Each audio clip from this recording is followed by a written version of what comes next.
गर्भावस्था का 9वां महीना 35वें सप्ताह से लेकर 40वें सप्ताह तक, यानी गर्भावस्था के आखिरी कुछ दिन, जिसके बाद आपका नन्हा मेहमान आपके हाथों में होगा। यकीनन ये महीना कई तरह के भावनात्मक अनुभव लेकर आता है, लेकिन क्या आप जानती हैं कि आखिर गर्भ में बच्चा 9 महीने और 9 दिन ही क्यों रहता है? इसका एक वैज्ञानिक आधार है।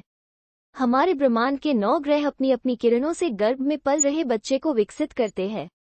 हर ग्रह अपने स्वभाव के अनुरूप बच्चे के शरीर के भागों को विकसित करता है। अगर कोई ग्रह गर्भ में पल रहे बच्चे के समय कमजोर है तो उपाय से उसको ठीक किया जा सकता है। नमस्कार दोस्तों, स्वागत है आप सभी का हमारे रहस्यमय चैनल पर। गरुड़ पुराण हिंदू धर्म में महत्वपूर्ण धार्मिक ग्रंथों में से एक है। हमारी सनातन संस्कृति में इसका एक खास स्थान है। इस पवित्र ग्रंथ में जीवन के बारीक से बारीक पहलुओं का खुलकर वर्णन किया गया है। इसमें आपको जीवन के उन रहस्यों के बारे में भी पता चलेगा जिससे हम अनभिज्ञ हैं। मृत्यु के बाद आत्मा के साथ क्या होता? आत्मा कैसे गर्भ धारण करती है? गर्भ धारण करने के बाद शिशु को उसके भीतर किस तरह के कष्टों को झेलना पड़ता है? इन सब बातों का विस्तृत उल्लेख गरुड़ पुराण में मिलता है। आपको बता दें कि माता के गर्भ में प्रवेश करने के बाद आत्मा मृत्यु लोक की वायु को स्पर्श करती है। इस दौरान आत्मा अपने पूर्व जन्म की सभी यादों को भूल जाती है। गर्भधारण करने के बाद आत्मा एक नए जीवन की शुरुआत करती है। गरुड़ पुराण के मुताबिक गर्भ के भीतर शिशु को कई प्रकार के कष्टों को सहन करना पड़ता है। आइए जानते हैं। गरुड़ पुराण के अनुसार जब आत्मा जीव के रास्ते गर्भ में प्रवेश करती है, उस वक्त जीव का आकार बहुत ही सूक्ष्म होता है। यही कुछ 10 दिनों के बाद वो एक बेर के समान होता है। धीरे धीरे गर्भ के भीतर उसका विकास होने लगता है और वह एक अंडे के आकार में बदल जाता है। इसके बाद भ्रूण के मस्तिष्क का विकास होता है। दूसरे महीने में शिशु की भुजा बननी शुरू होती है। तीसरे महीने में शिशु के नाखून, रोम, लिंग, त्वचा, हड्डी और 10 द्वार के छिद्र बनते हैं। चौथे महीने में शिशु के मांस, रुधिर, त्वचा, मज्जा और अस्थि तैयार होती है। 5वें महीने में त्रिषा और क्षुधा बनती है। 6ठे महीने में शिशु गर्भ के भीतर हिलने लगता है। मां द्वारा मिल रहे आहार को पाकर शिशु तेजी से विकसित होता है। इस दौरान गर्भ के भीतर शिशु मल मूत्र और सूक्ष्म जीवों के साथ रहता है। गर्भावस्था के इस पड़ाव पर सूक्ष्म जीव शिशु को खूब परेशान करते हैं, जिसके चलते वो बार बार बेहोश होता है। इस समय मां अगर कसला या तीखे भोजन का सेवन करती है तो शिशु की नाजुक त्वचा को काफी कष्ट पहुंचता है।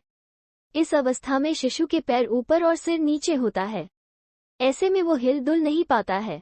इस पड़ाव पर उसे कई कष्टों का सामना करना पड़ता है। गरुड़ पुराण में कहा गया है कि इस दौरान शिशु भगवान से अपने पापों की क्षमा मांगता और उनके शरण में जाने की प्रार्थना करता है। वही जैसे ही उसका जन्म होता है और वह मृत्यु लोक की वायु को छूता है, शिशु दोबारा सब कुछ भूलकर माया चक्र में फंस जाता है। दोस्तों, आपने देखा कि मां का गर्भ में एक शिशु के साथ क्या क्या होता है। इस दौरान उसे कितने कष्ट झेलने पड़ते हैं। अगर कोई ग्रह गर्भ में पल रहे बच्चे के समय कमजोर है तो उपाय से उसको ठीक किया जा सकता है। गर्भ से 1 महीने तक शुक्र का प्रभाव रहता है। अगर गर्भावस्था के समय शुक्र कमजोर है तो शुक्र को मजबूत करना चाहिए। अगर शुक्र मजबूत होगा तो बच्चा बहुत सुंदर होगा और उस समय स्त्री को चटपटी चीजें खानी चाहिए। शुक्र का दान न करे। अगर दान किया तो शुक्र कमजोर हो जाएगा। दान सिर्फ उसी ग्रह का करे जो पापी और क्रूर हो और उसके कारण गर्भपात का खतरा हो। दूसरे महीने मंगल का प्रभाव रहता है। मीठा खाकर मंगल को मजबूत करे तथा लाल वस्त्र ज्यादा धारण करे। तीसरे महीने गुरु का प्रभाव रहता है। दूध और मीठे से बनी मिठाई या पकवान का सेवन करे तथा पीले वस्त्र ज्यादा धारण करे। चौथे महीने सूर्य का प्रभाव रहता है।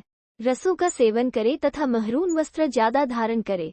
5वें महीने चंद्र का प्रभाव रहता है। दूध और दही तथा चावल तथा सफेद चीजों का सेवन करे तथा सफेद ज्यादा वस्त्र धारण करे। 6ठे महीने शनि का प्रभाव रहता है। कशीली चीजों, कैल्शियम और रसों के सेवन करे तथा आसमानी वस्त्र ज्यादा धारण करे। 7वें महीने बुध का प्रभाव रहता है। जूस और फलों का खूब सेवन करे तथा हरे रंग के वस्त्र ज्यादा धारण करे। 8वें महीने फिर चंद्र का तथा 9वें महीने सूर्य का प्रभाव रहता है।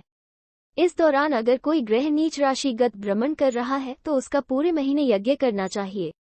जितना गर्भ ग्रहों की किरणों से तपेगा उतना ही बच्चा महान और मेधावी होगा। दोस्तों, अगर आपको हमारे द्वारा इस वीडियो के माध्यम से दी गई जानकारी पसंद आई हो तो हमारे चैनल को लाइक, शेयर और